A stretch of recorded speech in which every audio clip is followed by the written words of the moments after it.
त्याच्याचबरोबर बंदूक दाखवून 12-15 लोक होते असं आम्हाला कळलेलं आहे।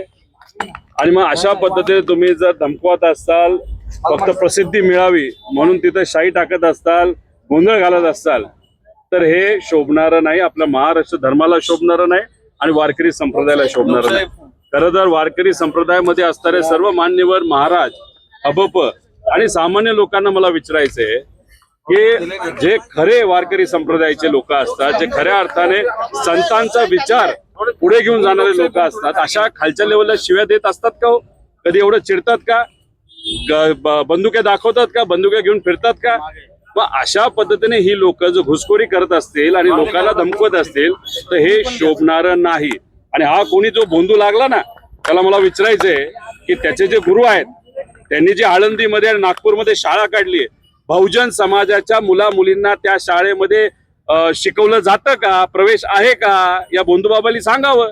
त्याच्याच बरोबर तुम्ही महात्मा फुले असतील, क्रांतीज्योती सावित्रीबाई फुले असतील, ज्याच्यासाठी लढल्या की सामान्य लोकांना, सर्वसामान्य लोकांना, बहुजन समाजाच्या मुला मुलींना शिक्षण मिळावं, आणि मग आजच्या काळामध्ये बहुजन समाजाला शाळेत तिथं जाऊन दिलं जात नसेल आणि याला तू गुरु मानत असतील आणि इथं येऊन आम्हाला शिकवत असतील, हे महाराष्ट्राच्या विचाराला परवडणारं नाही, शोभणारं नाही।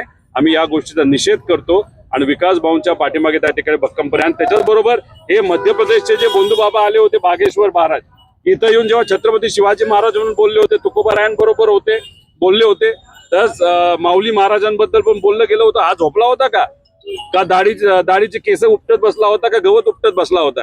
त्यामुळे उगाच शहाणपण दाखवण्यासाठी, कुठेतरी बातमी मोठी होण्यासाठी आणि हे प्रतिगामी विचाराचं जे कोणी नेते असतील त्यांच्याकडनं बक्षीस मिळवण्यासाठी असं जर वागत असतील तर हे योग्य नाही, बरं नाही। सकाळपासून आंदोलन सुरू आहे, पोलिसांकडून गुन्हा दाखल करण्याची प्रक्रिया सुरू आहे, मात्र अटक करण्याची मागणी। तुम्ही मला सांगा, अजितदादा पवार जे महाराष्ट्राचे उपमुख्यमंत्री होते त्यांच्याबद्दल आम्ही, त्यांचं जी घटना घडली त्याबद्दल FIR करा अशी विनंती केली, झाली का या महाराष्ट्रामध्ये मान्य? एवढ्या मोठ्या नेत्याच्या बाबतीत जर असं होत असेल तर सामान्य लोकांचं काय? गेल्या काही दिवसांमध्ये ज्या मुलींवर, चिमुरड्यांवर त्या ठिकाणी तिथं अत्याचार झाले, काही लोकांना त्याच्या मुलींना मारण्यात आलं, तिथं सुद्धा त्या सर्व लोकांचं हेच म्हणणं आहे की आम्हाला ज्या पद्धतीचा न्याय मिळाला पाहिजे तो न्याय मिळत नाही। श्रीमंताचा आणि पैशावाल्यांना न्याय आणि सामान्य लोक, विचारासाठी लढणारे जे लोक आहेत ते मात्र त्या ठिकाणी तासनतास पोलीस स्टेशनला जाऊन बसतात आणि मग तिथं पोलीस सांगतात हेच घ्या तेच घेऊ नका। अरे हे कोण सांगणार आहे? FIR आम्ही दाखल करणं, आमचं म्हणणं त्या ठिकाणी मांडणं हा आमचा अधिकार आहे। FIR दाखल करून घेणं ती त्यांची ड्युटी आहे। तपास करा, बघा काय होते आणि त्यानंतर तुम्ही तिथं सांगा ना की हे होऊ शकतं आणि होऊ शकत नाही। आधीच कसं तुम्ही काय तिथं भविष्य करणारे बोंधूबाबा आहात का पोलीस अधिकारी आहात? त्यामुळे उगाच पोलीस स्टेशन मध्ये अशा पद्धतीने न वागता जे म्हणणे ते तुम्ही स्वीकारून, आता अर्ध पिक्चर बघितलंच ना, इंक टाकताना बघितलेलं आहे, धमक्या देताना बघितलेलं आहे, शिव्या देताना बघितलेलं आहे, आता बंदुक्या दाखवून काय याचं समोर व्हिडिओ समोर येणार आहेत का? लपून ठेवली असेल, दाखवली असेल, याच्या आधी FIR असे झाले नाहीत का? तर मग इथं या विकास भाऊंचं ऐकून FIR दाखल करा, त्याला अधिकाऱ्यांना सांगतायत हा व्हिडिओ बघा, ते स्वतः शाही फिरकून तसेच पोलीस स्टेशनला आले तरी सुद्धा त्यांचं म्हणणं ऐकलं जातं।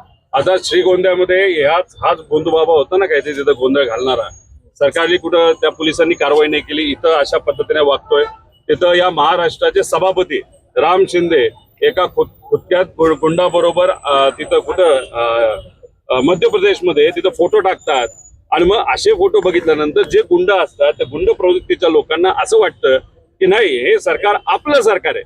सामान्य लोकांना वाटतं हे सरकार आपलं नाही, पण गुंडांना वाटतं हे आपलं सरकार आहे, आपलं काहीच होऊ शकत नाही। गोंधळ घाला, मस्ती करा, बंदूक दाखवा, शाई टाका, शिव्या द्या। आता एक कुठला तरी आमदार आई बहिणीवरनं शिव्या देतो अक्षरशः खालच्या लेवलला जाऊन, त्याच्यावर तिथं कारवाई होत नाही आणि मग सामान्य व्यक्ती एखाद्या FIR करायला गेला, तुम्ही तिथं ऐकून घेत नाही, कलम टाकत नाही, मग पोलिसांनी काय करायचं? फक्त VIP लोकांना प्रोटेक्शन, सिक्युरिटी द्यायचं आणि मग सामान्य लोक मात्र हा वाऱ्यावर। हे महाराष्ट्रामध्ये तर अशा गोष्टी होत नव्हत्या। अभिनंदन केले ते हल्ला केला म्हणून नितेश राणेंनी अभिनंदन। ज्या व्यक्तीबद्दल तुम्ही बोलताय, जसं पार्टी बदलतात, जसं सरकार बदलत असे ते कपडे बदलतात आणि विचार बदलतात, त्यामुळे त्यांच्या विचाराबद्दल आणि त्यांचं कसं आहे की त्यांना कुठेतरी मुद्दामून सरकारमध्ये मोठ्या नेत्यांनी जवळ केलेलं आहे, कशासाठी? तर राजकीय दृष्टिकोनातून भुंकायला। मग कुठेतरी बहुजन समाजाच्या ह्या सर्व नेत्यांना पुढे करायचं, आपण मात्र मागे राहायचं आणि तमाशा बघत राहायचं, त्यातला हे भाग आहेत नितेश भाऊ।